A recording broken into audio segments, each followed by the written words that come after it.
So let's see. Oh, we're streaming live. Oh my God. Get in there. I'm still learning this. Did it start? It's starting. Yeah. It's firing up. Great. It, Okay, it looks good. like when I go to the YouTube page, it's there. There's So a delay of about 20 seconds. Streaming live. Oh Here we go. Okay. Get in there. Good. I did something right. I can't Yay. believe it. It's incredible. Oh, yeah, Okay. So now I'm going to. did it start? Yes, it's starting. We're streaming live and we're recording the meeting. And now I'm going to hand the meeting off to you. Firing up. Great. It looks like when I go to the YouTube page, it's there. So About 20 seconds. Here we go. Okay. Get in there. Good. I did something right. I can't believe it. This is incredible. Okay. So now I'm going to. did it start? Yes, it's starting. We're streaming live. And we're so there's feedback, obviously.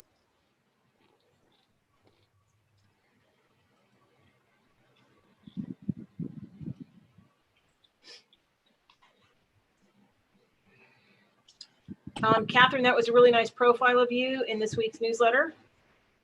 Thank you. Or was it last week? I lose track of time. I have absolutely zero sense of time during the pandemic. Yeah, it's hard. But I will go ahead and call the meeting to order at 6:37 p.m. and take attendance right now. Catherine Hatton present. Tess Taylor Here. Kelly Cole is excused. I do not see Nick Baker on the call yet, and Ren Blight is also excused. And it looks like we currently have 4 quote unquote members of the public. Colby, Robin, and Sean, even though you're board members, you count as public because you're not committee members. So can we take the committee by storm? I guess we can't because we're not a quorum, are we, Catherine? We are not. We Perhaps. can't really vote on much tonight anyway. Okay. Our first agenda item is the minutes from the June meeting, which Tess, neither you nor I were at, and we don't have quorum to vote on approving them. So I'm going to recommend we postpone that motion. Yeah, I think that's a until- good idea because I actually have some questions about it. So let's postpone that. Absolutely. Okay. Which brings us to the 4th item on the agenda, which is public comment. 2 minutes per speaker on a subject that is not on the agenda. So if it is an agenda item later on, for instance, the Civic University or the bylaws and potential for standing rules, please hold off and speak on those items when we get to them in the agenda. But if you are interested in making a public comment at this time, please go ahead and raise your hand.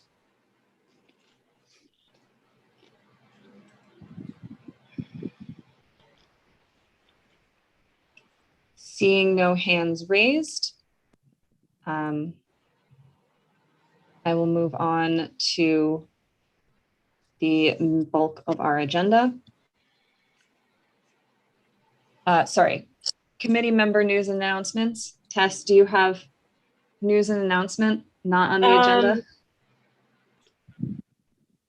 No, other than I'm in touch with the YMCA government of youth affairs people about possible board youth members, but I have nothing further to report. So I just made contact with the person in charge of the youth government program there yesterday. That's awesome. Thank you so much for that, Tess. Sean, I see your hand up. You can go ahead and unmute yourself.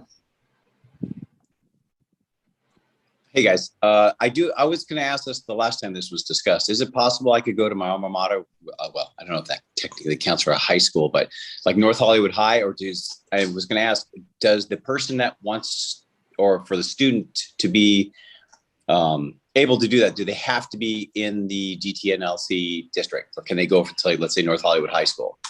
They can attend any high school. They just have to be able to have a stakeholder status. So a lot of people who live in Toluca Lake actually attend that school, or they might work here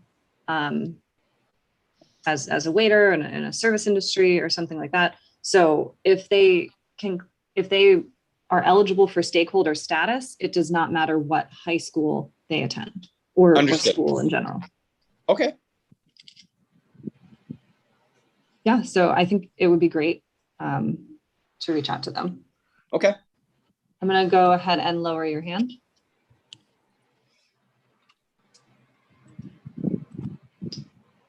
All right. Any other committee member? Am I news the and only announcements? person on video? I object to that. I'm gonna close my video if none of you are gonna be on. Yeah, go ahead. Okay. I unfortunately, my internet will struggle immensely Okay. if I try to turn video on for any Okay. extended period of time. All right, the first item up in our ongoing business section is discussion and possible action to appoint board members to attend the 2021 Civic U for Neighborhood Councils scheduled on September 9th, 23rd, and 30th of 2021. And before I read the motion, since at the moment we do not have quorum and therefore can't vote on it anyway, I just want to explain a little bit. The Civic U is a program that the city put together to provide additional training and an opportunity to learn more about how neighborhood councils function, how you can work with the city, what the way that the city functions itself. Are they all virtual meetings? This year, they are going to be entirely virtual. My understanding is that there is not a capacity limit at the moment. So the only limitation is that we cannot have essentially a majority of quorum. So we have to have fewer than 5 participants from our neighborhood council, but we can have up to 4 participants if there are 4 people interested to be nominated to attend. It is 3 sessions. Sorry, go ahead, Tess. Yeah, so it's not one session held 3 separate times. It is a 3-part program. Is that what this is? Yes. Okay. Yeah. So the 3 sessions, the first session is on the power structure at Los Angeles City Hall. The second is guts of the city government. And the third is mobilizing for influence. I mean, I'd be interested in those, but I don't know if I can commit right now. So, I mean, you can put me down with a pencil mark, but, you know, if there's a rush on this by Greater Toluca Lake Neighborhood Council board members, I will step aside. But if I can say tentatively, yes, that would be good. Yeah, I feel the same way. I'm quite interested in it. And as the chairs of Governmental, I feel like it's somewhat our responsibility to become a little more educated on the function of the city government. But I want to make sure that, sorry, one moment. But I want to make sure that everybody on the council is aware that this is an opportunity for them. Our Dun rep did circulate it a couple weeks ago, but yeah, I mean, I think it's a great opportunity to learn more about how. What is the? Sorry, go ahead. I'm sorry, Catherine. What is the third module called? Mobilizing what? Mobilizing for influence. Okay. And we can only send 4 people, not a quorum of our council, because a quorum would be. It has to be less than a majority of quorum. I see. Okay. All right. Well, I'll take, put me down as a pencil mark. Same here. So we're going to go ahead and postpone further vote on this motion at the moment because we do not have quorum for the meeting yet. Hopefully we will in a little bit. Okay.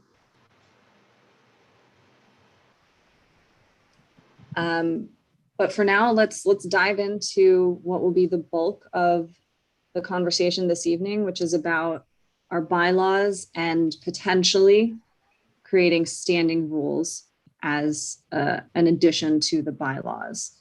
They wouldn't be bylaws themselves, but they would be supplemental to the bylaws.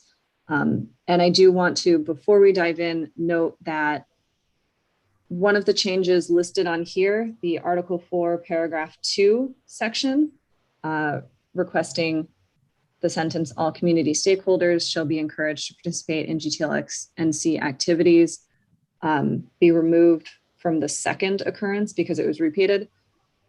That actually, I've realized, is from a past version of our bylaws, and we do not currently on our website have our current bylaws on the website.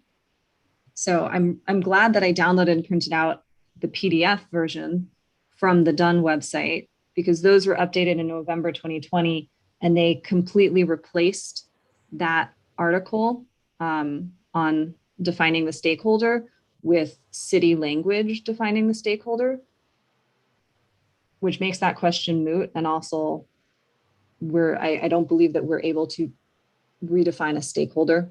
What the city says goes on that front now. So just a quick note that that portion is no longer relevant. Okay. So that is something, first of all, we need to make sure that our current bylaws are on the website. So that will be step one. But step two is also the review and update to the bylaws. And one proposal that I wanted to make is to explore the possibility of setting some standing rules. Now, the bylaws are there. Think of them kind of like the US Constitution. They create the structure, and then the standing rules can be a little more like laws. They cannot be in conflict with the bylaws. The bylaws will always win out. They will always supersede any standing rules when it comes to a conflict. But they can provide an easier way to establish and update process, because while the bylaws need to go through quite a significant process, including approval by Dunn, the standing rules can be established in a way that allows the board to take action without having to, wait for a Dunn open period. We wanted to make some changes to the bylaws last year and we weren't able to because Dunn said no. So, we should keep things like that in mind when it comes to processes that we might want to be a little less immutable over time. Catherine, I'm all for that. On what basis does Dunn say, no, we can't change our bylaws only at certain periods? Dunn, I don't know what their legal justification is behind that. And I just want to point out, Nick Baker, one of our committee members, has joined. So he is now counted as present for the taking of the minutes. Hey, Nick, sorry about that. I know meeting times and dates have moved around a little bit, but welcome.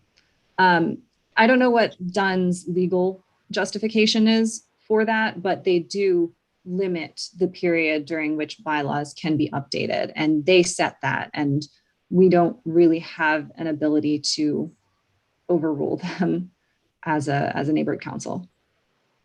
Okay, I find that odd, but okay. And then we do not currently have standing rules, the Greater Toluca Lake Neighborhood Council, correct, Catherine? We do not currently. Yeah, but you sent a bunch of possible, I think in a recent email, Yeah. you sent a couple of, all right, yeah. So several neighborhood councils do have them, and they're a range. Some of them are fairly basic. Some of them are quite extensive. I happen to be reading the South Robertson Neighborhood Council, soronc.org. They have a sort of interesting system that I thought was easy to understand. Mhm. With regard to their standing rules, they used it to establish their committees. They used it to establish a rule on financial transparency,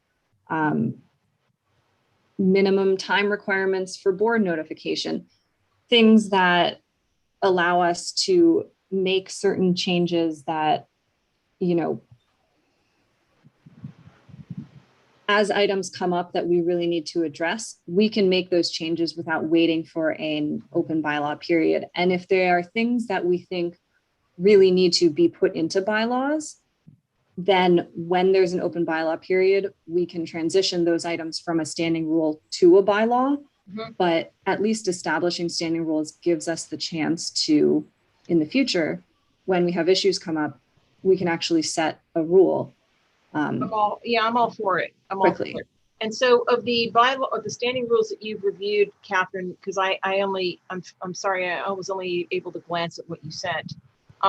Which standing rules, which neighborhood council standing rules that you've reviewed look to be pretty good to you? You've mentioned the South Robertson ones. Any others spring to mind as being well drafted? I mean, I personally thought that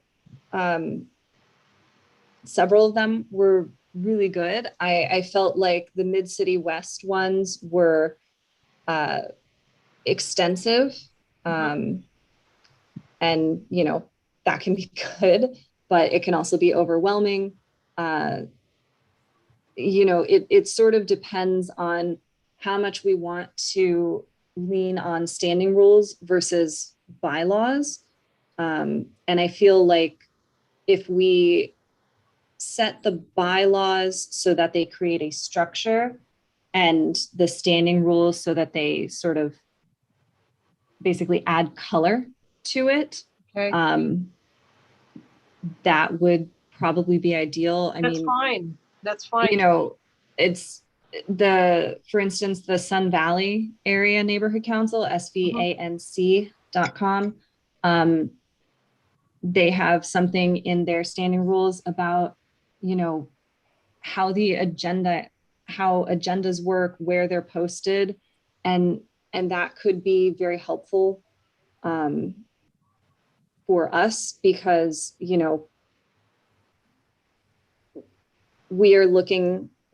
had a request for us to change the way that we set our agenda. And I think getting too prescriptive in the bylaws, which is somewhat the way it is now, puts us in a position where when something doesn't work, there is not necessarily good opportunity for correcting a process expeditiously. Right. So I would. And that's critical, because you're talking about minutia and cutting through crap, which frankly, I think is our job as Californians to sort of unwind a tad. You know what I mean? And so it's like we just make things like complicated for the sake of making them complicated. It's ridiculous. And I can't tell you how much I think that using other people's structure for our own is just the best thing to do, because then you're not going to get into an argument. It's like, look, they're doing it this way and it works, so can we do that? You know what I mean? Yeah. Why reinvent the wheel? Exactly. It's killing it. Yeah, it's killing it. It's a great way to do it. It just, I'm sorry, I just had to pop in there, but I think that's the biggest thing is like, if we can simply do, and sort of what you're talking about is with outreach and easily being able to set the website up so you can post stuff, and that is so easily done with a template for a new website that we could get going on WordPress that I'm going to talk about in 5 minutes at the outreach meeting, which was 7 o'clock, that I got confused with this one and didn't realize this was a 6:30. So I do, Okay. I believe I'm hoping outreach is tomorrow. Is that tomorrow? Yeah, I think it is. Yeah. Okay. It's tomorrow. Why yes. don't we have it? Okay. Well, good. So at least I don't have to leave. Somebody told me that it was that they were jammed up against each other. So it's tomorrow. Okay, good. All right. I do see Jonathan, your hand is up. You can go ahead and unmute, or if you're already unmuted, you can speak. Okay, can you hear me? Yes. All right, thank you. The reason I put my hand up is because where you are talking about the bylaws, I think, Catherine, you were a very good asset. Everything you said was intelligent. However, the bylaws right now contain some provisions putting so much power into the president that they have to be looked at. You can't, as you already said, you can't have an incongruent rule or standing rule, I think you call them, that would be inconsistent with the bylaws. And one of the very fundamental criticisms I have of that present bylaws is that so much rests on the discretion of the president. And I don't think that that was accidental. I think that these bylaws are not naive. I think that they've been sculpted to perform a certain duty. And as I went deeper into the organization's action, its activities, I saw that there are people who make, as in all organizations, some people make good choices, some people make bad choices.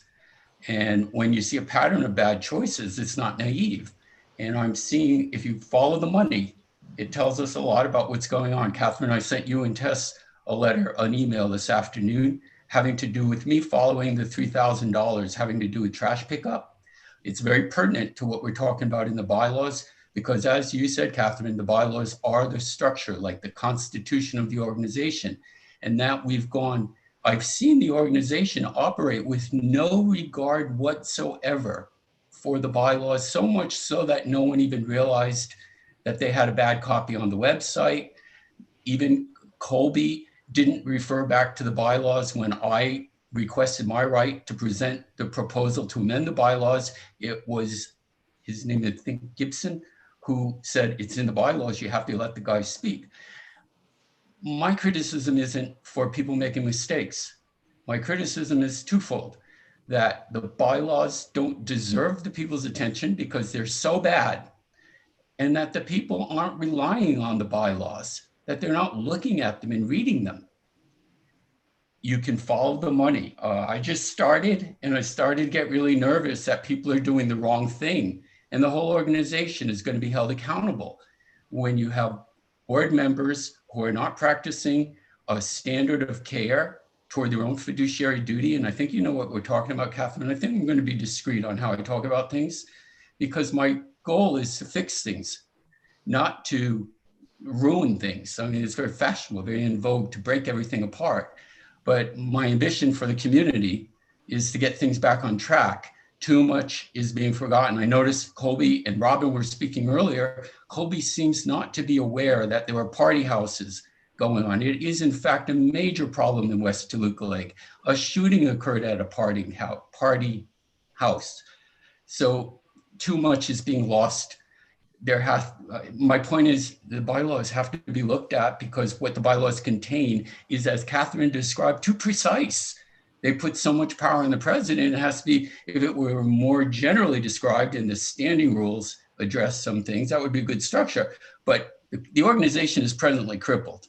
And that's why I made that proposal to change these bylaws immediately, only insofar as distributing power and addressing ethics, while Catherine's the Committee on Intergovernment Relation reviews a major package for a rehaul over the bylaws, that yes, they should be comprehensible, they should be simple enough, but they have to address the current problems, not just take on another organization. They have to look at, just like all rules and regulations, they're founded in what's wrong, what's happening that's wrong, in order to fix the worst behavior. And I see that there's some behavior that isn't correct. Thank you. Yeah, and Jonathan, I do want to thank you, because you went through and really line by line looked at the bylaws and identified areas where changes would be made, which they're dense, and I'd like to see us in some ways simplify our bylaws so that they are a structure and the standing rules can serve as a little more of the color, which will hopefully allow people to really read and understand the bylaws better if it's broken down and simplified for us. And on top of that, I do want to note your concerns regarding ethics and fiduciary responsibilities. I actually had a really great conversation with Gibson, our Dunn rep, and he noted that, in fact, if board members fail to properly recuse themselves or abstain from conversations and votes about funding matters related to organizations that they have a certain type of association with, whether they are a board member of that organization or in some other way a beneficiary of that organization, a direct beneficiary, that actually poisons that organization for the length of any board member's term that was present on the board for that vote. So basically, if one person fails to properly remove themselves because of a conflict of interest, that organization now, until every single board member at that time terms out or leaves the board, that organization cannot be funded by the NC. It's very severe. Yeah, The it's pretty severe. The state also holds board members accountable for this type of behavior, and it is elementary. This is Toluca Lake, where people are not deprived of their educations. It's an affluent area. I mean, there would be a consideration in my head if I felt like this was a deprived area. This is not naive, and this has to be addressed. But my hope is that the community is served rather than rip things apart, which, as I said, is so in vogue in today's political climate. It's more important to me to manage things in a manner that gets things on track. There's a mess going on in West Toluca Lake and under that freeway. None of this is on the agenda. The agenda should reflect the stakeholders, and it's the representatives of the stakeholders who are the board members or in the assigned position for this. That's in the bylaws. So we have to change the bylaws and make sure the board members are putting together an agenda, that it isn't a president, that it's not a country club. This is not Toluca Lake Country Club.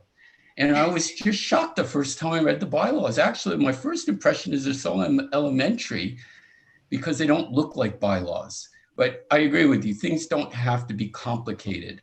They just have to be sensible. However the structure is, I looked at a few other neighborhood councils, and they look like bylaws. You know, they have sections and numbers and letters and all this crap. So it makes it a little tedious to read them, but I understand them because I got used to it. Jonathan, However the organization decides to structure their bylaws, it's the essence, the content of the bylaws that matters, and that the people are referring to them. That's why I said all these new board members, old board members, everyone should have at this point in time read the bylaws. That's the Constitution, the operating manual for what everyone is obligated to follow. It's the only thing, Catherine, Tess, that the three of us, Colby, it's the only thing we can count on having in mutuality. We don't know what each other eats. We don't know each other's religion. We don't know each other's political beliefs, but it's the bylaws that hold everything together, and no one's looking at them. That's the problem. Yes, and thank you for that. And on that note, I would like to jump to the next item on the agenda, which is a discussion and a game plan on updating the bylaws.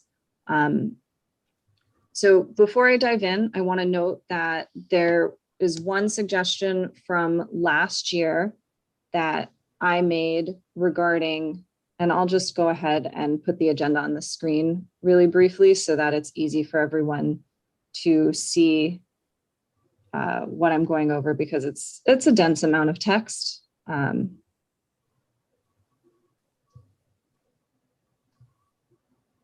So hopefully right now, you can all see on your screen. Yes. Article 5, Governing Board.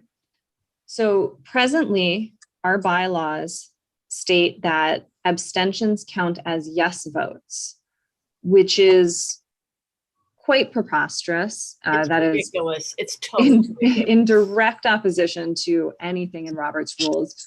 So I was proposing that we simply change it so that abstentions do not count toward the voting total. yes. They count toward quorum, but not toward the number of votes. Yes. Sure. And then, Jonathan, I thank you so much for sending your notes to us. This hopefully is just about a verbatim what you sent to us, but you went through each article, each section, and I appreciate it so much. You requested that for vacancies, we include a duty to announce and that the replacement be elected from the eligible candidates rather than the president selecting an individual and the board voting to affirm or reject the president's choice, which again speaks to your request. And I understand several other board members and stakeholders request that we sort of spread out the power among the board rather than vest it all in one person who then honestly becomes the person that everyone complains about and that's a heavy crown to wear. You requested that we add a valid resignation process, and there are several other neighborhood councils that do utilize this section and have text there. So we can look at what other neighborhood councils have put in place and identify one that works for us. I do want to note that part of the reason there are sections that are left blank, this is a template that Dunn gives to all neighborhood councils of the articles and sections that each neighborhood council then has to work within. So that's why some are left blank, because some neighborhood councils have chosen not to put anything in those sections.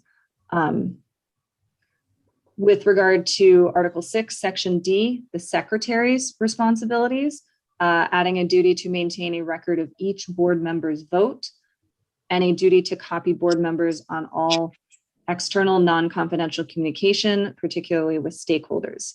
I will note, based on Dunn guidance, it doesn't appear that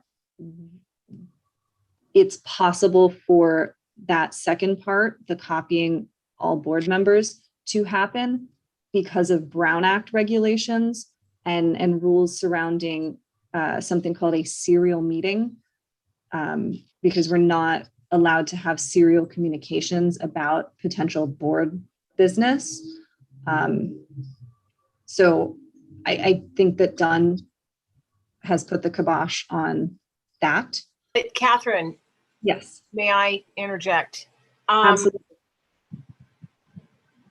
The word copy could easily be changed to BCC. And I think that the concern is that at least 4 or 5 email communications that I know of, actually more than that, several coming from the same person more than once, were sent to, I'm not sure who on the neighborhood council, and these individuals received no response. In some cases it was request, in some cases it was complaint. I heard about several of them. And so I see no reason why emails sent to a general delivery address couldn't be BCC'd to the entire board. I mean, that's in fact, this is maybe a question for outreach and Nick and Paige.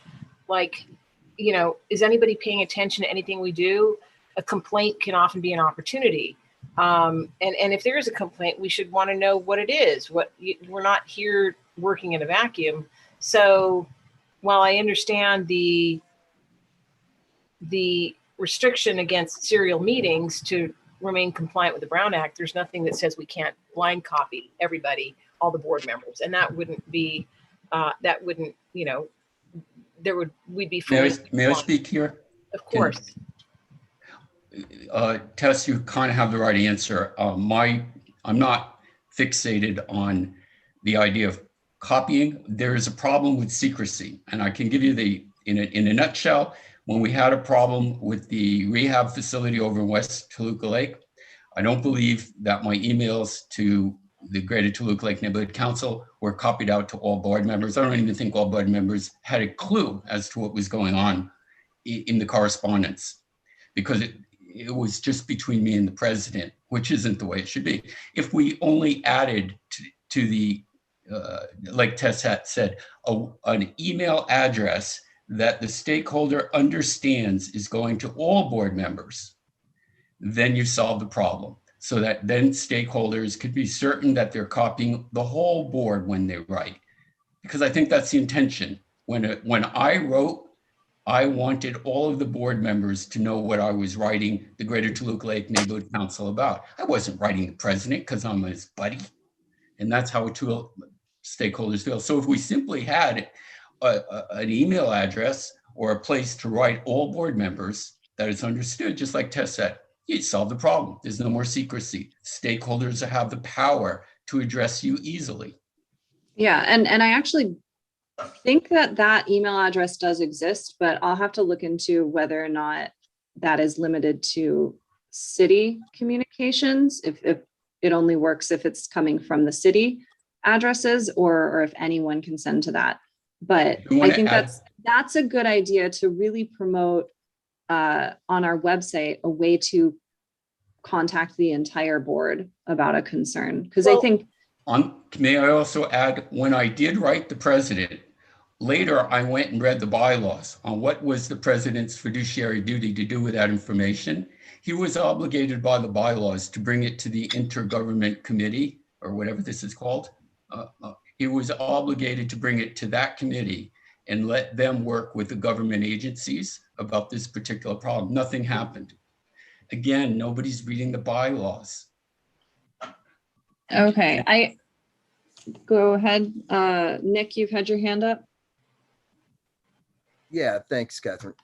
No, I mean, it's just so much of this stuff is really hamstrung by the technology being limited to who has access to it. So there's Google calendars we can have, and there's, all kinds of documents and sheets and all kinds of stuff that we don't have access to. I don't know how to, and it seems to me that's a huge issue, because the lack of access makes it so, it just can't be done efficiently, because who has access right now, it seems to me, doesn't know how to do it right. And it's frustrating, because it's there's all kinds of stuff we can plug into the website, and we can make calendars, and we can make it so it's who wants to do this, and we can make a sheet with it, and it's just stuff we can do. And it's just frustrating because it doesn't get done, because I can't, I don't have access to anything, or whoever doesn't have access to anything, and none of that's in the bylaws, or wherever there's no access, Yeah. So that's my biggest frustration with the current, and that encompasses everything, that our ability to reach back out to the public directly, and also our ability to function as an outreach, tell people what the hell we're doing and what's going on in the city, and then unwinding this information that's going on out there. And there's all kinds of stuff out there that we need to address and do, but we can't, because we don't have the ability to use the technology that we have at our fingertips, and that's really frustrating. So that would be what I have to say about what we've been talking about there. Yeah, and I don't recall, I've read so many bylaws and standing rules in the last few days, which exactly one it was. It honestly might have been ours, but I know that at least a couple of them within the definitions of their officer positions include something like, this person is the designated recipient of stakeholder concerns and requests, and they're responsible for responding or properly routing it to the appropriate committee. So I think we should make sure that whether that's in our bylaws or whether that's in standing rules, we have a process that, and part of this is how we train a new board. Make sure that we know who is responsible for something, because if you don't have designated job descriptions, there's a lot of, well, I think the buck stops over there. Yeah, that's totally true. And Catherine, I mean, to make it can be found, but not with the greatest of ease, the email addresses of each individual board member, and to make that more pronounced, either on the front page, one email that would reach everybody, I think would be good. But yeah, I mean, at a minimum, having all of our contact information, I like the way that Dunn has it. It lists us all. There's just 2 columns. At-large representative, email, and it's not. You can't just copy paste everybody's email. So this protects a little bit against spam, I suppose.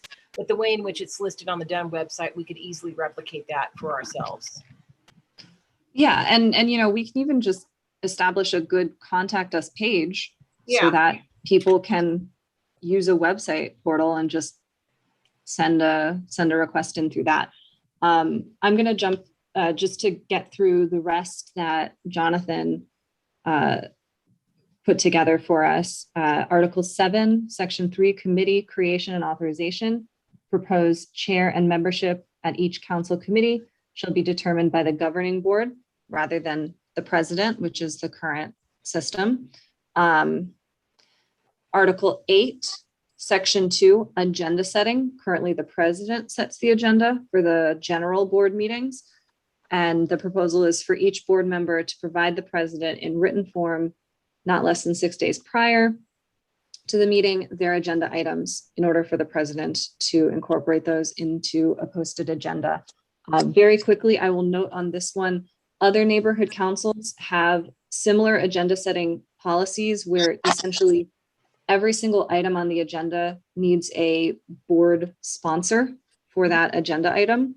And I think that that would be an interesting option to pull some of their language and use that, where essentially each board member can sponsor items on the agenda. Yeah, I think that's great. And then if to keep it as simple as possible is ideal. And then if we find that our agendas are getting too, monstrous or enormous, or we're having 12-hour meetings, then I have also seen bylaws or standing rules that say, any board member can propose an agenda item, but it requires 2 other board members to approve or sponsor it. And that could, slow it down if we find that we're having too many agenda items. I'd also want to go back to the committee creation and authorization. Is there any policy or rule that you're aware of, Catherine, on criteria for committee chairmanship or membership other than that they be board members? For chairmanship, Yeah. I believe the only requirement is that they be a board member. As a member of a committee, there are no requirements. You can be a stakeholder or a board member. And I will note that PLUM, our planning and land use committees throughout the city, this is not just us, but they are required to take additional training. So that committee has some unique requirements regarding training, but eligibility for it is the same. Just stakeholder status is the only requirement for membership. I think I actually took the training 2 years ago for Plum, even though I wasn't a committee member. I just wanted to take it for my own education. Are you familiar with, is there a deadline for that? Because I'm on the Plum committee this year, this term. I am not familiar with the deadline. I would encourage you to reach out to Ren, who is chairing the committee, and copy Gibson, so that they can, this is something that should be probably part of the agenda for the first committee meeting this year, so that any new members know that this is a requirement. I'm not sure it is, but I'll double check. All right, thank you. Yeah. And then the last item that Jonathan gave us at the general meeting is regarding Article 14, compliance, proposing that board members disclose their membership on any profit or nonprofit California corporation board, and the disclosure shall be posted on the council's website, and propose no board member shall participate in any vote involving any of these organizations for which the board member serves on its board or exercises a fiduciary duty. I will say I spoke, and I see your hand up, Jonathan, one moment on that. I spoke to our Dunn rep, and he said that this would probably not be approved by Dunn, partly because it's redundant when it comes to reiterating what is already part of the requirements regarding conflict of interest. This is already a policy citywide, and it is something that we all need to adhere to. That we took training, we signed a code of conduct, we had to take ethics training. So we already are not allowed to participate in any vote on an organ involving funding for an organization or a contract with an organization that we have an interest in, basically, or even a perceived interest in. And then regarding actually publishing board membership on our website, while we are elected officials, our status is, we do not have the same level of protections as other types of elected officials. And there was a concern that this was a step further than what would be realistically reasonable for neighborhood council volunteers to be disclosing publicly outside of when an issue actually comes up. So I don't know that this would get through Dunn's review. Just a heads up. Jonathan, go ahead. Thank you. Thank you for your patience. Thank you. Let's see. There was something that got left off. I think it's not just voting. It is the state law. It's called the corporate code. Also involves discussion. This type of person who has a duality of interest isn't even allowed to participate in the discussion, never mind just the vote. Yes, that is correct. So that problem, but it is redundant. It's completely redundant to anyone who's observing the law of the land. But I think we have a situation here where, what do you recommend, Catherine? I mean, what additional measures? By the way, on disclosure, when I read the, I forgot what that's called, but I put it in my other letter to you. It's called the Council of Nonprofits. That's national. They recommend disclose, that an organization shall frequently ask board members to disclose their fiduciary duties to other corporations. You keep that within the organization's file. It doesn't have to be posted on a website, but there is a healthy environment where people are asked periodically to disclose their memberships or their fiduciary duties to other interests. That's healthy. I'm okay if you don't disclose it to the public, but certainly the organization ought to be in touch with what the board members are up to. What do you recommend, since this is I agree, this is completely redundant to anyone who's even it's elementary. Almost everyone I've ever met knows you shouldn't do that. Be a board member of one place and participate in a board member on that subject matter. The duality of interest, and this is happening. What do you think ought to be done? Like you told me what. Go ahead. Unfortunately, I don't know that the bylaws is necessarily the solution, because as you know, I mean, it's what, 14 pages of bylaws. Like, a lot of people aren't necessarily going to read every word, even if they should.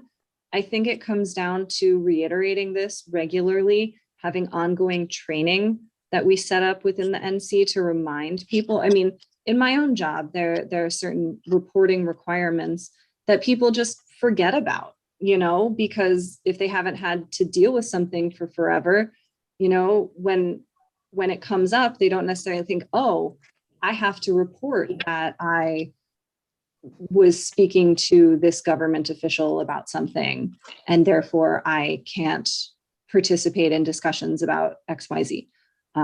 This is a big deal. Yeah, so I don't know that the bylaws will solve it. I think it's the penalty to the organization. Earlier, you talked about what you were told. The consequences to the organization are very great. Yeah. It can't be overlooked. I don't know what you propose to do with this situation. What's supposed to happen? I think ongoing training, and that's something that really we have missed out on, especially this year coming in during the pandemic. This is not naive. This is not training. It's wrong. It's basic and elementary and wrong and deliberate. I have a question, Catherine, and maybe this will help a little bit. So what disclosure is required at all at this point, how do we know who belongs to what organization unless they self-disclose? Is there where At the moment, yeah, it is self-disclosure. You have to yourself, and I apologize if my connection is having issues. Personally, I think you should ask these board members to leave the board. What was that, Jonathan? I said, personally, I believe any board member who engages in this type of conduct ought to be asked to leave. It's so wrong. There is a removal process in our bylaws for cause. And so, you know, I do think that may be the answer. But I genuinely believe that for a lot of people, they just don't think about it. Like, I understand that there may be some people who are willfully ignoring the rules, but I think more than likely, most people, there's no malicious intent. It is genuinely just, and this doesn't make it better, but being careless and just not thinking about it. And Sean, thank you for your patience. You've had your hand up for a while. Go ahead. No worries. You know, to kind of add on to this, I'm new and I'm learning as quickly as I can. And a lot of what I don't know. How can one find out when something has been overstepped? How do we know when someone has perhaps inadvertently overstepped or inadvertently been a part of something? Because if you don't know the parts, you can't recognize the parts that are being misused. Does that make sense? Yes, and I think that is Jonathan's point with this suggestion. The spirit of the suggestion is to have a way to monitor, because, you know, as much as we'd like to trust everybody to do the right thing, some people will not, whether willfully or just inadvertently. And I think that was Tessa's point earlier. Jonathan, your suggestion of an internal record of these sorts of memberships, just an internal record of disclosure may be an option. Again, I would have to consult with Dunn and the city attorney, and maybe that's something that Dunn would have to do, you know, neighborhood council system wide, rather than our neighborhood council being able to do that on its own. But I agree. Thank you. I will explore that with Gibson. Yeah, I'm Catherine. May I just say one more thing? There are consequences to what's occurring. When I looked up the $3,000, let's call it the organization, Greater Toluca Lake Neighborhood Council, is funding go to the Beautification Partners website. They're taking full credit for services that they render the community that Greater Toluca Lake Neighborhood Council is funding. It's appalling. It's just appalling. Thank you. I would add to what's been said, Catherine. I'm in favor of as much disclosure as possible. And yeah, I mean, I would hope that you're correct, that any failure to comply is inadvertent, but I've noticed that it has been pointed out and the failure to comply has continued. So I sort of begin to lose patience after someone has been told once. And that's all I have to say about that. All right. Again, I want to thank Jonathan for going through our bylaws and identifying these areas where we thank you, Catherine. could improve. It is a tedious task. I've been doing it for the last few weeks, and it's not fun. Thank you. But on that note, I want to go ahead and open up the floor for additional suggestions regarding what we would like to see changed in the bylaws. And let's go ahead and blanket consider this changes we'd like to see both in the bylaws and in the standing rules, because some of what we're discussing may be better as a standing rule so that it does not have the same kinds of, restrictions on update that a bylaw might, that are out of our hands, that Dunn just says, hey, you can't do this for the next 12 months. So I will open up the floor for suggestions on things that you would like to see change in the bylaws or added to or removed from the bylaws.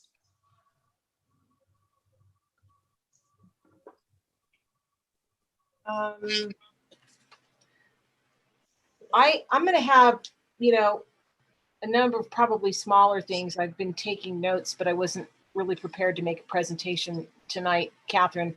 But I will reiterate sort of the redistribution of power to enable board members to agendize and to, enable board members to have more say in what goes on. So it's not as concentrated in the hands of one person, because that's what a democracy is. It's, we're not here to be potted plants. We were elected by the electorate to represent them, and our voices need to be heard in that way. And I see no basis for a continuation of all of this concentration of power in the hands of one person, no matter how nice he or she may be. So, but I will have, more detailed suggestions probably in time for the next meeting. Thank you. And I would agree with that. I mean, there are several areas, and again, heavy is the head that wears the crown. It's not as if it's easy to be the one responsible for making all of these decisions. I think it would be a benefit to the president to not have to have that level of authority and responsibility. But I would like to see, as Jonathan mentioned, for filling vacancies, whether it is a youth member, whether it is a vacancy on the board for the adult membership, whether it is a vacancy for the one of the executive committee positions. If someone on exec steps down, I would like to see us have proper notice for those, and for the council as a whole to elect from the candidates available the person that will serve in those roles, rather than the president select someone and the council vote yay or nay on that individual. And Jonathan, I see your hand up. Go ahead. Thank you. Back to the original question is what else to add to the bylaws? Nothing creative here, but since the internal boundaries have never been described in the bylaws, it would be a very good idea to do that. And the reason is, when I read some of the grant applications, they don't even, the person is called Dana. He or she doesn't even know what part of town she's talking about, calling things that are West Toluca Lake aren't West Toluca Lake. The boundaries need to be described, and to that end, maybe Greater Toluca Lake Neighborhood Council could better gauge that they're representing every area within Greater Toluca Lake by having those internal boundaries described and understood. Thank you. And Jonathan, one thing that's actually on my notes, option to create boundaries and assign a specific number of seats to each area. Other neighborhood councils have regional seats within their neighborhood council. Yes, I think that's great. That's in my notes too. Instead of 14 at-large representatives, how about, we have 4 distinct neighborhoods. We have West Toluca Lake, we have Toluca Lake, we have Toluca Terrace, and Toluca Woods. I mean, depending on what the demographic breakdown is, or the number of the population, or the census, or however this is done, there's no reason that the number of representatives could not be evenly distributed among those 4 districts for a more, I think, equitable representation of the district as a whole. So I'm glad that's on your notes as well, Catherine. Excellent. Yeah, and we don't even have to remove at large. We can assign, 1 or 2 seats for each area and then have the remainder of the seats be at large. Or there are other special interest seats that we could explore. Other neighborhood councils have a renter's seat, a homeowner's seat, a business seat. We can explore whether or not we want to step away from having an entirely at-large neighborhood council, or if we'd like to ensure a certain level of representation for different areas. Sean, I see your hand up. Thank you for waiting. Go ahead. It's funny, you guys were talking about the boundaries for the four specific Toluca Lakes. I kind of file in a no man's land where I'm at, because I'm not really part of West Toluca Lake. And I'm not really part of, I guess that puts me in technically Toluca Lake where I'm at. So that just wanted to throw that in. But I wanted to kind of go back a little bit, and I'm not sure if this was brought up regarding the composition of eligibility, because right now it says we have 16 members. We have 14 members. And I don't know if we are supposed to have 16 and we only have 14, or if we've now gone down to 14, and then the bylaws should reflect accordingly. Yes. So, funny story. We used to have a 14-member board. Then we added 2 youth seats, which made it 16 members, 14 adult elected members, 2 youth appointed members. Then Dunn decided every neighborhood council, all of them should have 1 youth seat, which meant that neighborhood councils that already had youth seats went to 1, even if they had more.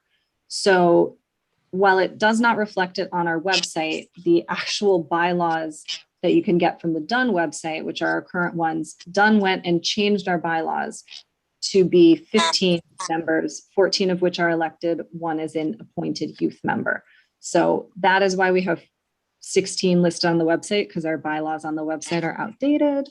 And it also, Dunn went and updated our bylaws total, but they didn't update quorum. So quorum for a 15-member board would be 8, but it still says 9, which would be the quorum for a 16-member board. And can I ask you for clarification on that, Catherine? You said that Dunn updated our bylaws? Yep. When did that happen? That happened in November of 2020. And what did they change other than reducing the number of youth seats? So what they changed, what they changed is they changed the definition of stakeholder. Okay. So this is the official bylaws that were approved November of 2020. So they changed the definition of stakeholder. It's a little more restrictive. Community organization membership has more specific requirements for membership. Okay. They changed the number of council members to 15 by reducing our 1 youth seat, reducing our 2 youth seats to 1. And then they also made a change with regard to the overall minimum voting age for electing people to neighborhood council, which again, these are all, it sounds like neighborhood council system-wide changes with regard to number of youth seats and with regard to stakeholder definitions and age. What they changed the youth age from what to what, Catherine? They didn't change the youth age. They changed, so we used to have 2 youth seats and we now only have 1. Okay, so they did not change the youth age. So they did. It was at least, this says at least 14, and in our bylaws it says 15 years of age. Oh, okay. Then I guess they did. So they lowered the age by 1 year. Yep. Okay, so they changed it from 15 to 14. Correct. Okay. Yeah. Okay. There was one other thing I wanted to mention, and are we, because the quorum is now technically incorrect, do we have to wait for an entire bylaw revision in order to have the correct quorum reflect, to be, for the correct quorum number to be implemented? I believe so, but I can talk to Gibson. And if that's something that is really relevant to changing immediately, I don't think, I'm hoping that we won't encounter situations, especially in this Zoom day and age, when we can't get 9 people to show up to one of our general meetings in order to vote on items. But yeah, I'll ask Gibson. Yeah, I mean, that would be good to have that, in effect immediately. Let's see. Okay, I'm just sort of taking notes here. I have a question while you do that. Go ahead. So if Dunn has changed our bylaws, why are they not being implemented immediately? If our bylaws are changed by the power that supersedes us, we should be going by those post haste. Yes, and technically we are obligated to adhere to these bylaws. We just apparently haven't updated our website. So that's something I'll talk to Colby and Robin and see who we need to contact about getting that updated, because I honestly didn't even realize that I had been going back and forth looking at the bylaws on the website and then looking at my printed out version, and it wasn't until yesterday evening that I even noticed, hey. Yeah, I didn't realize that either. I didn't realize that either. Okay. Yeah. Okay. Talk to Colby. May I speak? Yes. Another issue, another item for updating the bylaws, since the bylaws already failed at addressing a tie in a vote, it would be sensible to add some statement to address a tie. The Attorney General likes revolving. If two people have a tie, you understand what I'm talking about? Yes, Okay. Absolutely. And in fact, so I actually went and talked to one of the people that participated in creating some of the bylaws. And, obviously this was written in order to break ties, but technically it says if their vote will affect the outcome. So the way it's phrased right now, a presiding chair could technically create a tie if they wanted to, if they wanted to just live in chaos. So I think we should set a rule for breaking a tie. I personally think that something like flipping a coin is not unreasonable. That's pretty common, but we do need to define that and have a clear process for it. Oh, totally. Yeah. Thank I mean, you. that was heartbreaking, Catherine. Okay. I remember There was one other thing and then I'll be quiet. My other point was we have a board member that I understand doesn't live in Toluca Lake, and he's on an important committee. Has anyone reviewed that he continues to meet the requirements to be on the board, since you just said these new bylaws change the definition of a stakeholder since he doesn't live in Toluca Lake? I don't believe anyone on the board really has that ability, but the way that the election is set up, every candidate had to be certified. So there were several people who submitted for candidacy but did not submit proper documentation to confirm their eligibility in order to get certified. So if they were certified by the city, then they've fulfilled whatever requirements the city puts on stakeholder status. Okay. Can I ask a question? Yeah, go ahead. So again, I'm still new and I'm trying to learn all this. What did they do to vet everybody beyond just submitting information based on it? I mean, so everyone was vetted by the city, and so they did their job. But if there's someone that, like Jonathan's saying, that is perhaps maybe the information they have is old and it was submitted, is there a way to maybe re-verify or have someone maybe scrutinize that information to make sure that it is correct? I mean, because if what Jonathan's saying is true, if someone's, technically not a stakeholder, then that becomes very problematic. Yes, so that is absolutely correct. I believe that there is a process, and I would honestly have to research it a little further, for stakeholders to request a review of someone's eligibility. I need to double check if that is something only during an election period or if that is ongoing while people serve on the board. We do have a an obligation to step down if we lose our stakeholder status.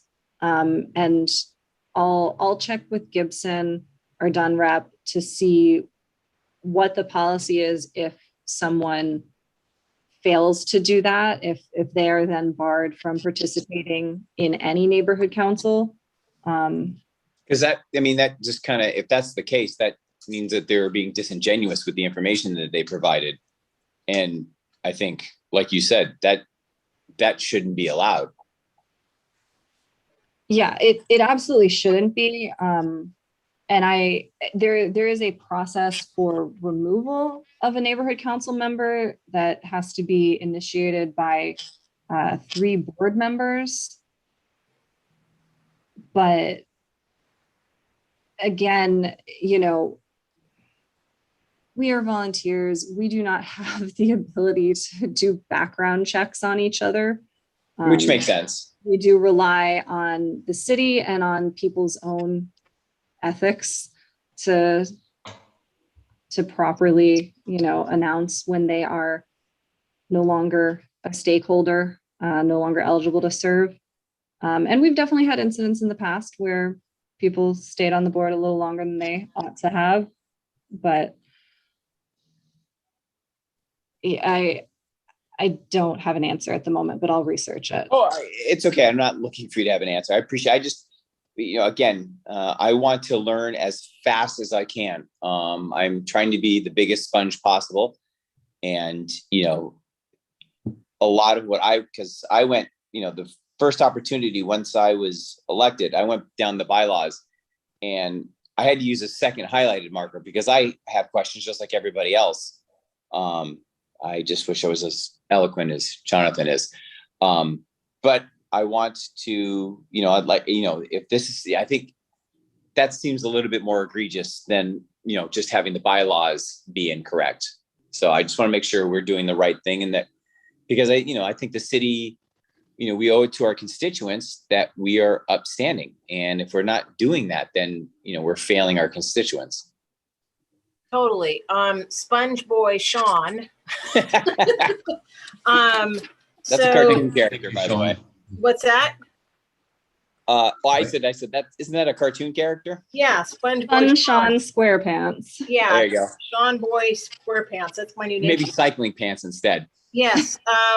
I don't know if the bylaws or the standing rules would be a good place to put this, but it's been alluded to before.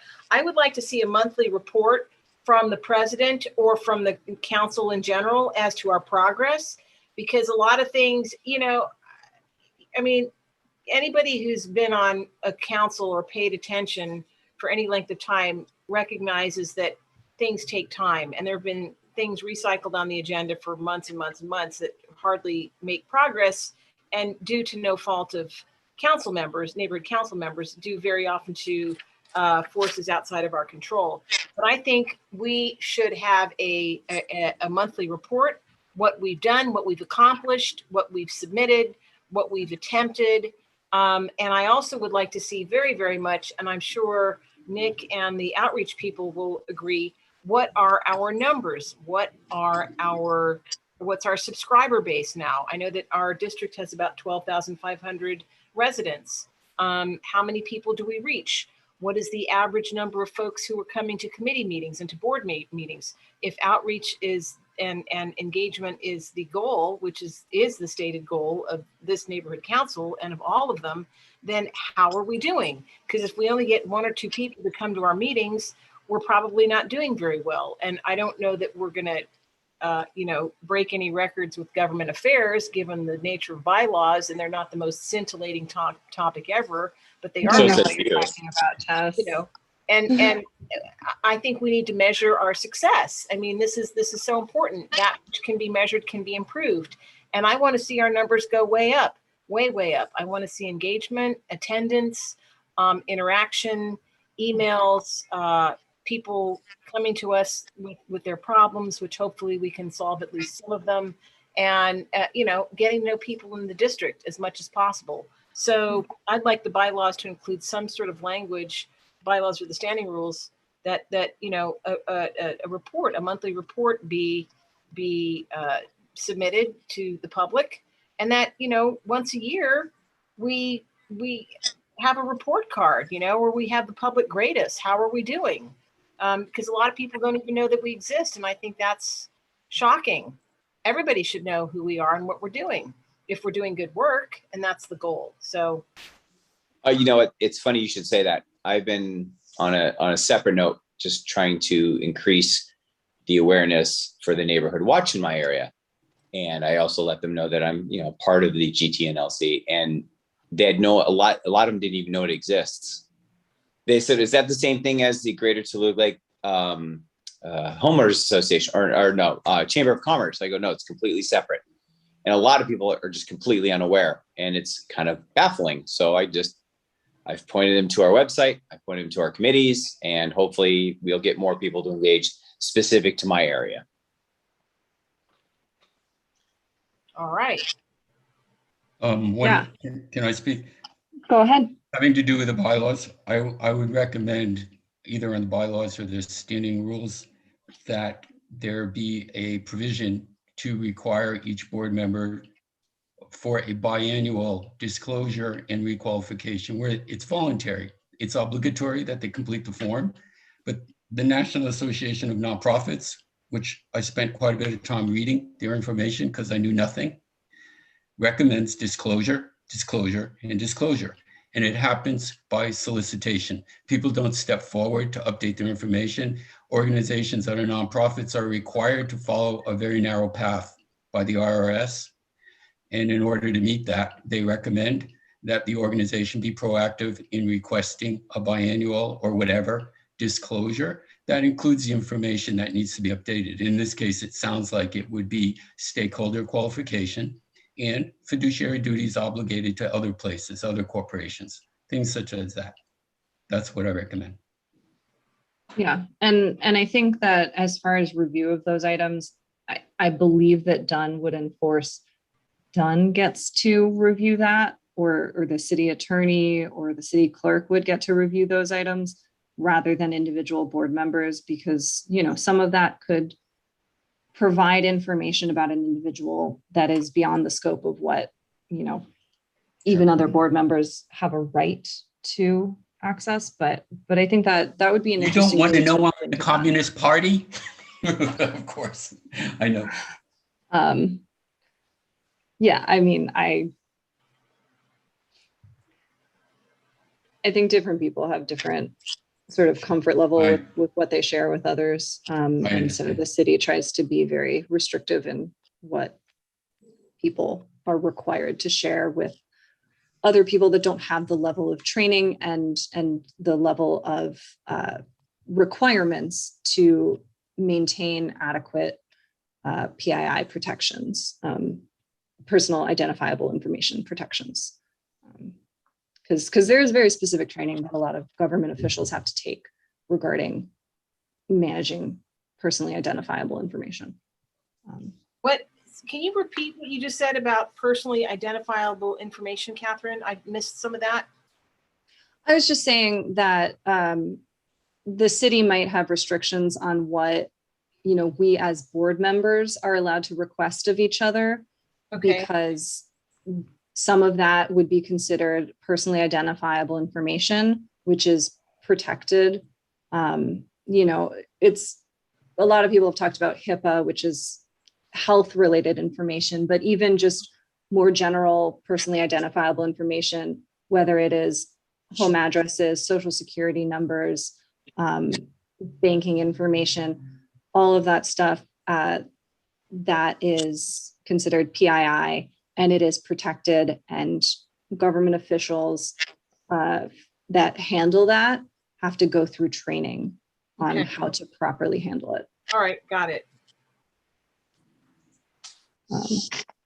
One thing that the reason I brought up this section, the terms and term limit section, right now we allow 8 consecutive years. So if someone took, you know, technically a month off council and then got reappointed, that's fine. They could serve for 8 more years, take another month off and serve again. I don't know if we want to put an overall cap rather than just a consecutive cap. And I also, right now, I don't know if it would be redundant to say that someone is not eligible to run for reelection if within that term they will exceed their term limits.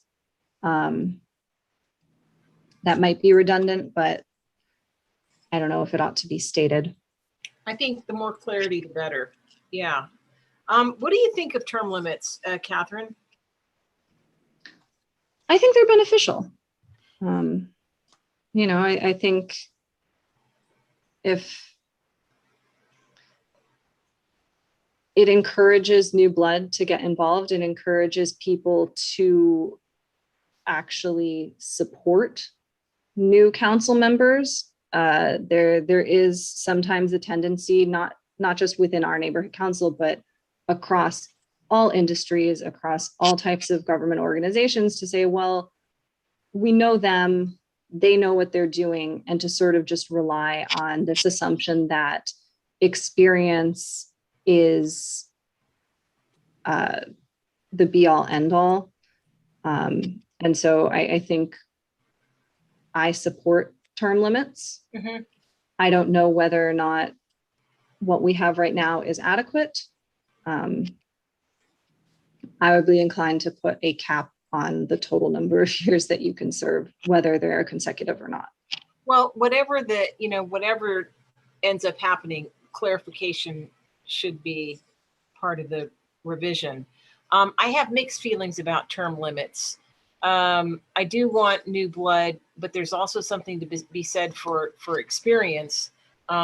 It's just, you know, if there's someone in office lingering who is, you know, not doing a good job, then you're kind of stuck with them if you don't have a term limit. I don't know. I'd have to think about that.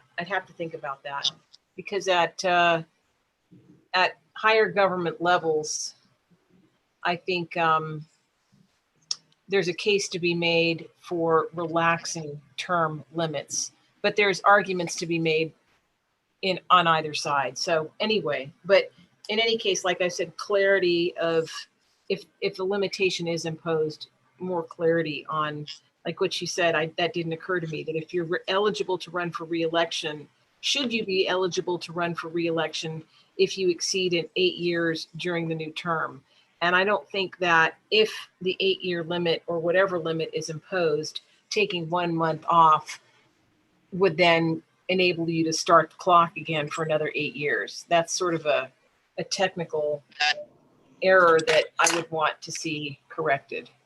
Well, I think we should definitely close that loophole, but I think maybe Yeah. you could, like you said, in terms of, I'm kind of in the same boat with you. It's kind of a dual-edged sword. Perhaps maybe then if we get to a point where we could maybe as a standing rule, in the event that you exceeded your total 8 years, that it requires let's say a vote or something, maybe like a 2/3 vote to then, you know, everyone has to really be on board with the idea of you continuing your service. Yeah, that could be a solution, Sean. That's a good idea. Well, although it would have to be, you know, it's the electorate who should make that decision. It's not board members electing other board members to the board. Do you know what I mean? 100%. I Yeah. mean, maybe it's like, it starts with us saying, hey, everyone has to be on board with it. And once they do that, then we can then put it out, you know, as when the election time comes, is this person's been termed out. However, the board feels that they could be an additional asset, but it's still incumbent on the voters to place the vote to put that person in. Yeah, I think that might be a good thing, because if you have a really good person, you want to keep that person. Yeah. I have to say, I have to say that I think term limits in general are one of the dumbest things that exist, because they basically insist on laziness, and really, like, the result of too many of a politician being a politician for too long in the same job and becoming corrupt as a result of it is a lack of an electorate taking any responsibility in their voting, and also the absolute corruption of people of money in politics. But that doesn't exist here. And so it's like, if you have term limits in a thing where it's like a volunteer thing and somebody really enjoys it, then or is good at it, then it's kind of stupid to do that. And again, term limits. It's like, why would you stop somebody who's good at their job from doing it on an arbitrary time limit? It just doesn't make sense. It's not about, it shouldn't be about that. It should be about ideas and what comes out of the person's mouth and their abilities. Always, always, always, always, no matter who they are, no matter what they are. Sorry, that's it. Nick, I agree with you, but I think this is for the other side of the coin. This is mostly for the other side of the coin. Sure. Okay. Yeah. I mean, it's a volunteer position, and I think there have been times when we've had trouble even finding 14 people that want to run. But wait, we're not paid? Nope. Oh, damn. All right, too late now. So yeah, I mean, I think that's something that we should explore, whether or not we want to have term limits at all, whether we want to adjust them to make it maybe a longer one, but not necessarily tie it to consecutive service, but say, you can't spend more than 16 years total. You can spread it out over a lifetime. I mean, I don't know anyone that wants to spend 16 years on neighborhood council, but have at it if you do. And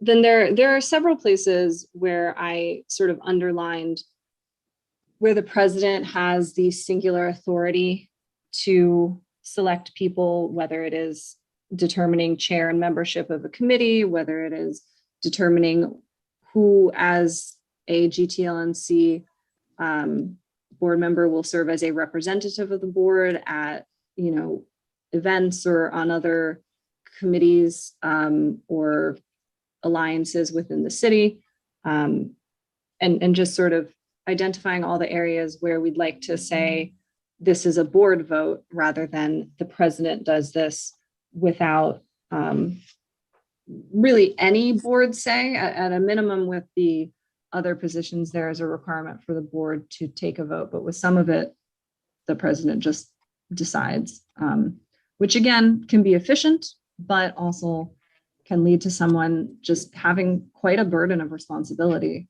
as an individual. Do you know what the majority of other neighborhood councils do specific to chairmanship?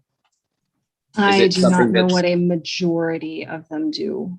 Okay, I just didn't know if everyone kind of follows suit with the idea that the president chooses chairmanship, or if that's something that is. Actually, Sean, well, I can't say most because I haven't read bylaws of most of the 99 neighborhood councils, but certainly a number of them. And I have not found of the half dozen, maybe 8 or 9 that I've reviewed, I haven't found any others that concentrate the powers of the president in the way that Greater Toluca Lake Neighborhood Council does. So far from being a majority, but certainly plenty that don't.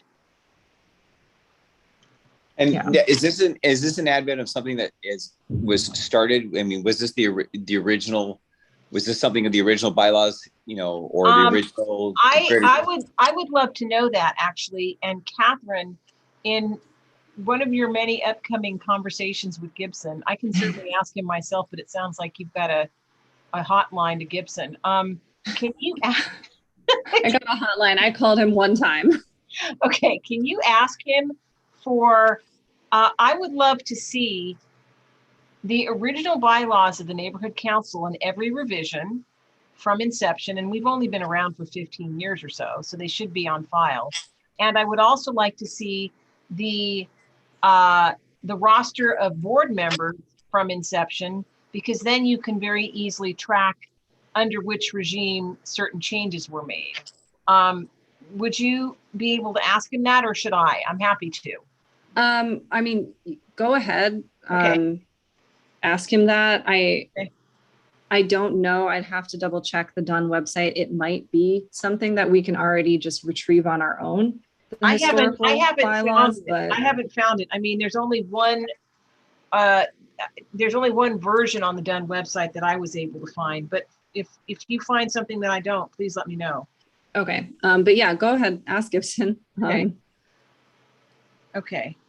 And then the last item that I have on my list that I wanted to bring up is reviewing our grievance committee process. We have not had an active grievance committee or really any process, at least no process implemented to refer grievances to a grievance committee. I think a lot of what has been brought up as a concern by a stakeholder, Jonathan, I know you've expressed concerns that you've mentioned this evening and in emails, like there isn't really a process in place for those getting referred to the grievance committee. Even though we have something in our bylaws that establishes a grievance committee, I don't believe that it has been utilized in my entire time on the board.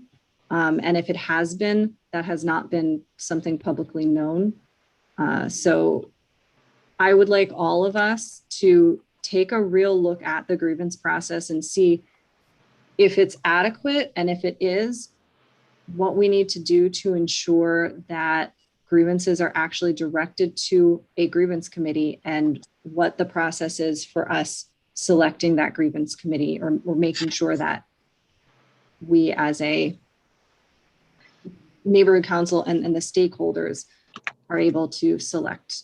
I will make a comment on that, Catherine, which is a couple of weeks ago, I was just trying to update myself on all the trainings and all the documents and all the procedures and all the rules.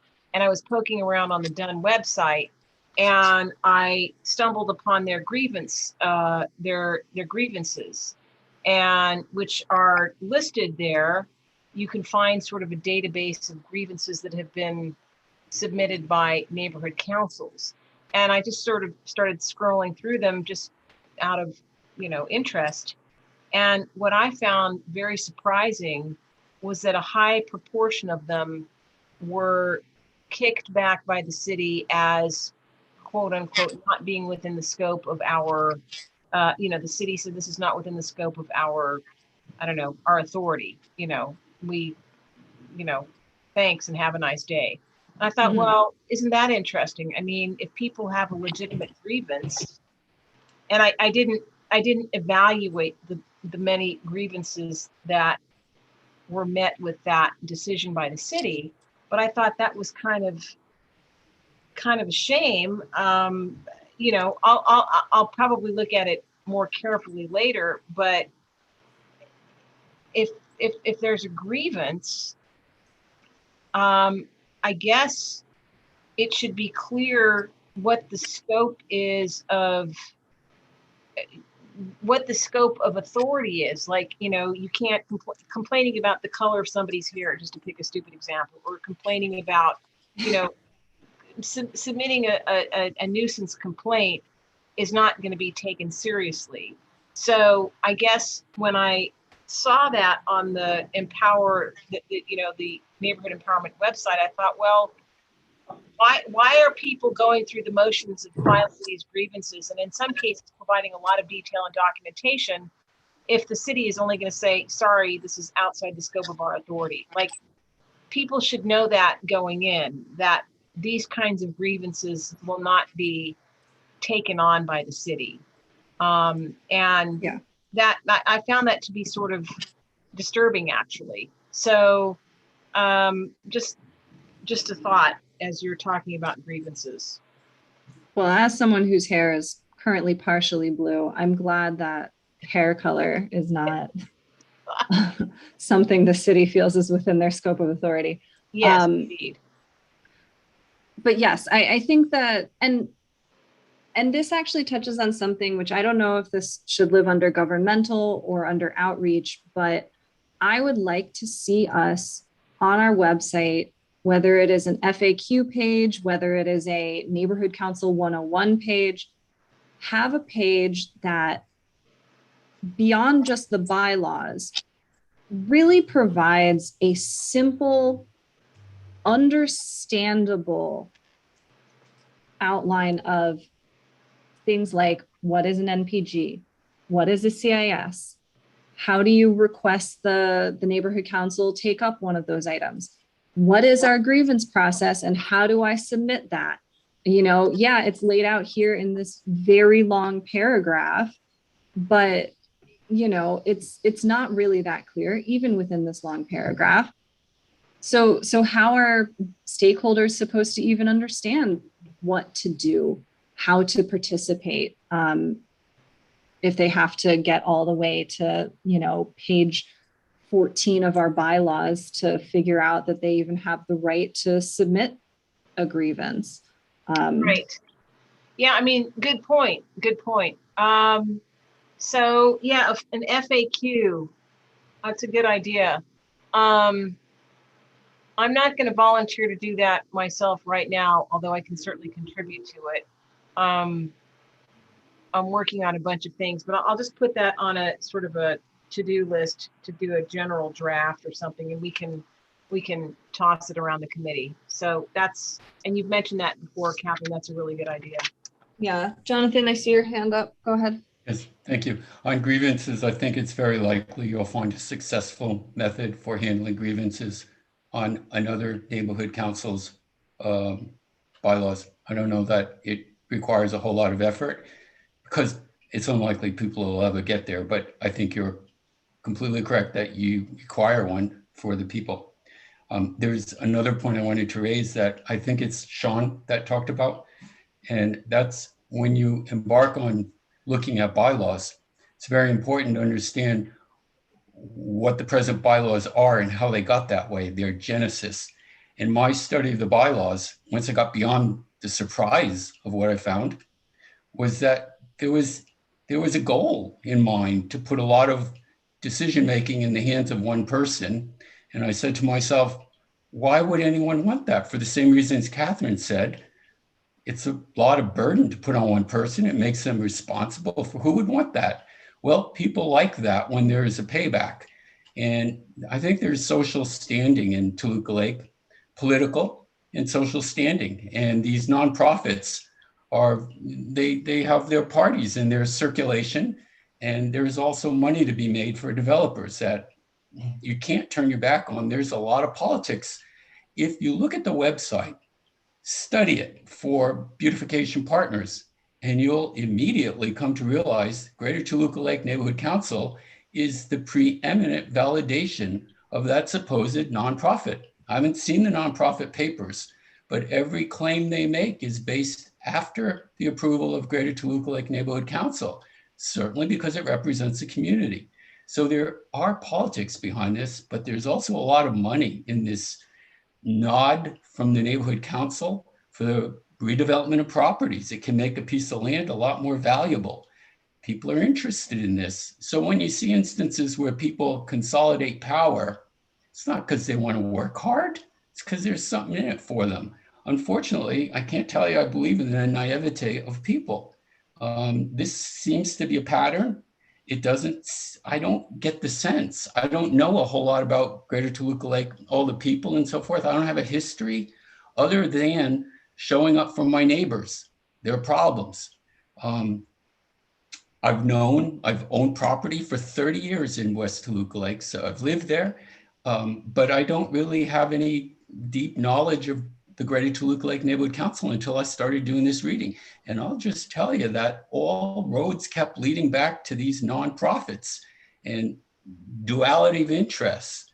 Just pay attention to that. You're not dealing with people making mistakes. There's a reason these bylaws look like this. Thank you. Yeah, and I think it's fair to question that. I always try to err on the side of hoping people are inherently good. That might be misguided. But I'm older than you. I want to believe. I want to believe. Me too. All right. Well, I will open it back up. If anyone else has any other items, specific items that they'd like to see us include in bylaws or standing rules that you haven't thought of this evening, please send Tess and myself an email. Our emails are on the website, hopefully. If not, I'll just put up our names so that you have the spelling. It's just Catherine.Hatton@gtlnc.org and Tess.Taylor@gtlnc.org. Catherine, I will have a list, but here's one more thing to just throw in there. There is no reason that the audio video of these meetings should not be available pretty quickly after the meetings. I mean, in the last It couple of is. years, I've had to request it and then wait, and then, you know, these meetings should be immediately made available to the public on an on-demand. They are. Are they? Oh, really? Yes. So Colby and I actually set up, we now are streaming live to YouTube, and it Okay. lives on our GTLNC YouTube page at the end of the meeting. Wow. Okay. So you can go and look at yesterday's public safety meeting video. It is on our GTLNC YouTube page. Fabulous. Okay. And what is the YouTube page for? What is that? And what is the URL? Oh, it's a bunch of letters and numbers. I would go to YouTube and search GTLNC. Okay. And that'll probably be the fastest way to Great. get there. Okay. I think there's going to be a link on our website, but I don't know if it is there yet. Okay. Well, yeah, that should certainly be there. So that's great. And when I go to YouTube, will I be able to see the transcript as well, the way that we get from Zoom? No. Okay. That I don't know if YouTube has an auto captioning ability. It might for English. I don't know if it does for multiple languages, but that, you know, we don't have the ability to transfer the Zoom auto scroll. Well, that would be great. Let's ask Colby to do it. I'm saying I don't think we can Really? do it. Okay. It's really just a question of what YouTube has. All right. Well, I mean, you know, if the Zoom links are passed around, it's certainly possible to put it on the website, even if YouTube is the faster and the easier alternative, and that's certainly good. But Yeah. given the fact that the scripting is a viable option, it would be great to have that as well. I mean, I have found that to be useful from time to time when I've had to go through a 3-hour meeting to find something that I wanted to check out. But anyway, Sure. I'm glad to hear that. Thank you. Because it's getting a little bit late, I do want to close discussion on the bylaws for this Sure. evening. But if we can jump back to motion B, appoint board members to attend the 2021 Civic University for Neighborhood Councils.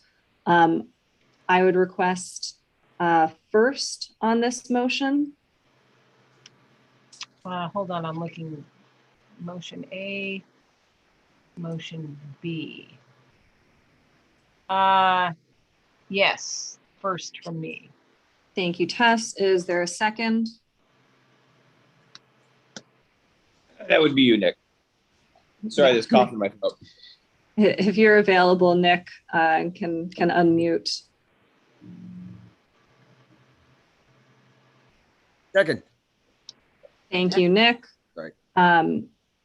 So we briefly went over this earlier. They're offering a 3-session seminar basically on the neighborhood council system and on the city governance to neighborhood council members. And I do not recall off the top of my head the 3 different modules, but right now this motion has a blank in it so that we can fill it in at the general board meeting with the up to 4 board members that are allowed to participate, because we have to have fewer than the majority of a quorum, which quorum is, well, right now technically quorum is 9, but even if it were 8, a majority of quorum would be 5. So we have to have fewer than that. I know Tess has expressed interest in attending.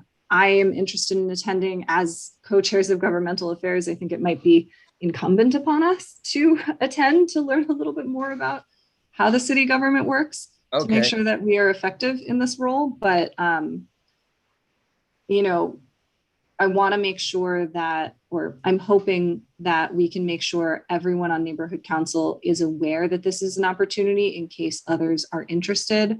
And I'm hoping that at our board meeting, we can appoint 1 or more people to attend this in September. So any discussion, any questions on this motion? No, but thank you for running a good meeting, Catherine. Thank you. With that, I would do a real quick roll call vote. Hess, on motion B, how do you vote? Yes. And Nick, on motion B, how do you vote? Yes. I am a yes as well, which does 3-0-0. Motion carries, and so it will be agendized for the general meeting for us to discuss and vote to appoint board members there. And then next up is new business and future projects. I threw on here identifying guest speakers. In the past, we have brought a few guest speakers through the Governmental Affairs Committee, mostly city officials or other government representatives. I would love to hear suggestions both from committee members and members of the public or other board members on who we think it would be valuable to hear from, especially now that we have the option to put things on our YouTube channel. There is an opportunity for greater reach for these presentations. So, you know, we might even be able to aim a little higher than we sometimes have. So I'd encourage you all to think about what kinds of guest speakers or any specific guest speakers that you think would be good for us as governmental affairs to try to bring in to our meetings or to the general meetings even, or to have a special meeting so that they can speak to the stakeholders. I'm sure there will be a lot of great options, but for right now, I'm going to try to focus on the stuff on my plate. Yes, the bylaws are a bit of an undertaking, so Yes. that is why this is in future projects. Is there anything else that anyone would like us to add to our future projects to keep on our radar as we go forward and make sure that we don't forget about when we finish with the bylaws?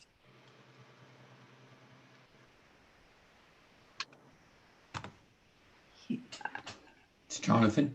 Yes, go ahead, Nick. Jonathan. I just want to make sure no one isn't always thinking about this ongoing. I mean, it's maybe quiet at the moment. I'm not sure the rehab house and the party house and this homeless thing or whatever you want to call it, the encampments, all of this kind of stuff. It seems much larger than life in a sense. Anyway, I don't know if that's just keep it in, it's got to be dealt with, and it's not feeling very right. Yeah. Well, I'm not sure if that is under the purview of governmental affairs, unfortunately, but certainly when it comes to safety concerns, public safety would be an opportunity. And Nick, I know that you are. Yeah, I was going to say, I do need to get together the schedule and when we're going to have the meeting and all this stuff, but I am going to do I am running an ad hoc committee on homelessness. I've just been sort of on vacation. My child, I'm on a staycation sort of, so I'm like half working right now. So I'm like, I'm a little unplugged from everything. So I'm getting back into stuff and I'm doing a lot. It's just, I'm doing it on a schedule that's my own and it doesn't always work out. But the point is that, there's only so much that neighborhood council can do about the homeless crisis at the end of the day. And I think a lot of it has to do with a failure of leadership at the city level and at the mayoral level and with a lot of people, frankly. And I think it has to do more with the idea that nobody really understands what to do with about 22,000 people. And that's a huge problem. And so there's a lack of ideas and there's a lack of actual ability to do things, and then it's a top down, and then it's a huge problem that's on a scale that you just can't even imagine. So I understand your frustration. Believe me, I'm sitting here because of it. I used to be able to walk my kid to the park, and I can't do that anymore because I can't walk underneath the 101, and that sucks. And so it's part of the reason that I'm here. And so, maybe you and I need to sit down and I can tell you exactly what I'm working on. I need to be more public with what I'm doing. I put stuff out there. I've got a lot of stuff that I'm working on personally, ideas that I think I need to bring up. And I'm going to sit in on the city council meeting tomorrow morning at 10 a.m. I invite you to as well. I'm sure that homelessness is going to come up. I think it's on the agenda. I was looking at it intermittently. But it's something I intend to do tomorrow morning. And I encourage you to as well, because those are really the people that have the ability to deal with this stuff. And so yeah. So I appreciate you showing up, and I appreciate your participation and who you are as a participant in our government, and because you're rare. And there aren't a lot of people like you, and I wish there were more, and I wish we could get more people like you involved. And that's one of the things that we're going to talk about tomorrow night at Outreach with Paige and I. And I'm very excited about that meeting. Paige works actually for the tourism department of Los Angeles. So turns out she's probably pretty good at outreach. And we can get some more people interested in what we're doing and how we can all help, and how we can do things individually, like not feed homeless people in the encampments, and how that helps to get them to not stay and things like that. So there's all kinds of stuff we can do, but a lot of this stuff is evolving, and I appreciate your passion, and I understand your frustration, and it's partially my fault because I'm not being transparent about what I'm doing with everyone, which I intend to fix, and I intend to deal with. I know it's a thing that I said I was going to deal with, and I am, and like I said, I'm just not. It's transparent in my Google Drive, which I intend, if I could show you. I would love to. I would love to show you what I'm doing. But I can't. I don't have a way to communicate that out with with everybody, and so I'm hamstrung by what we're going to talk about tomorrow night at Outreach, and how all of this needs to wrap back in and give us the ability to do the things that we need to do as a neighborhood council effectively. And that's really just communication and being able to effectively run the things that we have. I'm totally with you, Nick. That you and Outreach should have control, access, if not control, to the tools of outreach. The tools of outreach. I will also add, because Jonathan, you sent an email to the entire board recently. I brought up the homeless encampment, the fast-growing homeless encampment under the 134 on Lancashire at the public safety meeting last night. And I was asked if I wanted to agendize this, which of course I do. But I'm actually thinking in terms of creating a resolution that will bring in different decision-making bodies of government. And I'm certainly happy to discuss and develop that idea with you, with Nick, with Catherine, with Sean, either individually or at an upcoming meeting. Although, hopefully I'll have something together by the next meeting. So there is that, because the 134 Lancashire underpass is just a fast-growing, very, very, very dangerous encampment. And we also have now the ordinance that just passed about a week ago, that Mayor Garcetti signed into law. So within 30 days of his signature, it will go into effect. And I think maybe jumping on that and, pushing forward with a resolution that ties into that new ordinance could have some positive effect. So there's that. Yes. Can I add also? Thank you, Nick. In my opinion, the greatest act that the Government Affairs Committee can show to the stakeholders would be the pressure that they put city officials under to do something to react.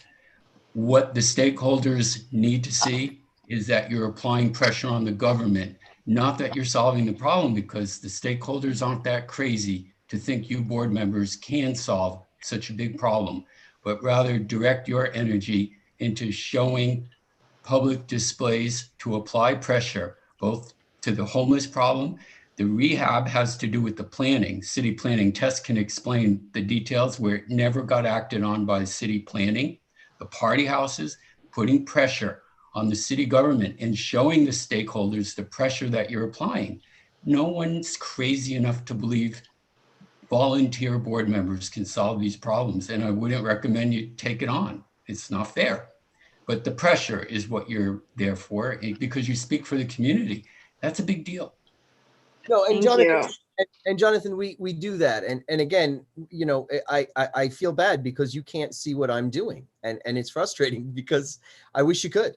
I mean, I email back and forth with Nithya Raman's people on a regular basis. I've sent multiple emails to her homelessness leader and I don't get responses. Good luck on that. Me neither. Right. Well, but if you were telling the community what's happening, I'm supposed to get responses, right? You should tell the stakeholders. And to your point, to Tessa's earlier suggestion of having a monthly report, I think it would be valuable for us to, whether it is part of our monthly 100%. Committee reports or something else, to say out loud and have a record of, hey, we have been reaching out 6 times and have gotten no responses. Totally. Right. That is another way to apply pressure, is to have public record of 100%. Something like that. No, I think that's a great idea. I think that's a great idea. But please, I don't mean to. We are doing a lot, and we're also very new, and we don't know how to communicate what we're doing with people. And so, you know, I've only had 4 or 5 of these meetings to this point, and I'm just learning the process of communicating everything out of what's going on and how things are progressing and all this kinds of stuff. So I have your email address. I'm going to send you a bunch of stuff that I'm working on. I want you to have a look at it. I want you to get an idea of what's going on. And you and I can, you know, certainly, you know, you'll have my phone number. You're welcome to call me anytime to discuss all this stuff. I can talk homelessness for hours. Anybody here can tell you that. So it's well, and on that note, yes, we are fast approaching 2 hours for this meeting.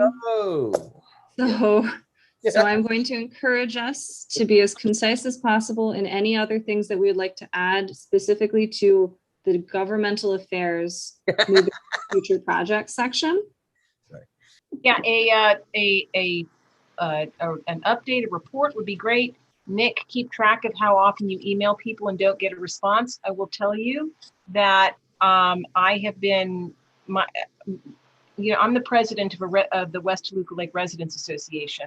And so on behalf of the members of this association, I help to solve problems in this neighborhood. And we've had one very sticky wicket that doesn't get solved and doesn't get solved and doesn't get solved. And it gets half addressed and then not addressed by Caltrans. And so yesterday I took it up a notch and went to the assembly member, and he responded within 1 hour. And I believe we're going to get this problem solved like very quickly now. So it's also I agree with Jonathan, putting pressure on the right people at the right time, but being an honest broker, not crying wolf and shouting fire in a crowded theater until such time as you've exhausted all other efforts. And it's, you know, there's no silver bullet to, you know, no silver bullet to solving these problems. It's just persistence and relentlessness. And so, Nick, I'm glad you're doing all that you're doing. I've given you comments on one of your proposals, and I'm happy to help in any way I can when you need it or want it. Okay. Okay. I want to thank everyone. I'm going to go ahead and thank you. Adjourn the meeting. It is 8:33 p.m. Thank you all so much for attending this evening. And please, if you think of anything between now and our next governmental affairs meeting that you want on the agenda, please let us know a week before the next governmental affairs meeting, which will be Tuesday, September 7th at 6:30 p.m. Thank you, Catherine. All right. Thank you. Excellent meeting. Thank you. Okay. Have a good night, everybody. Good night. Good night. Thanks so much.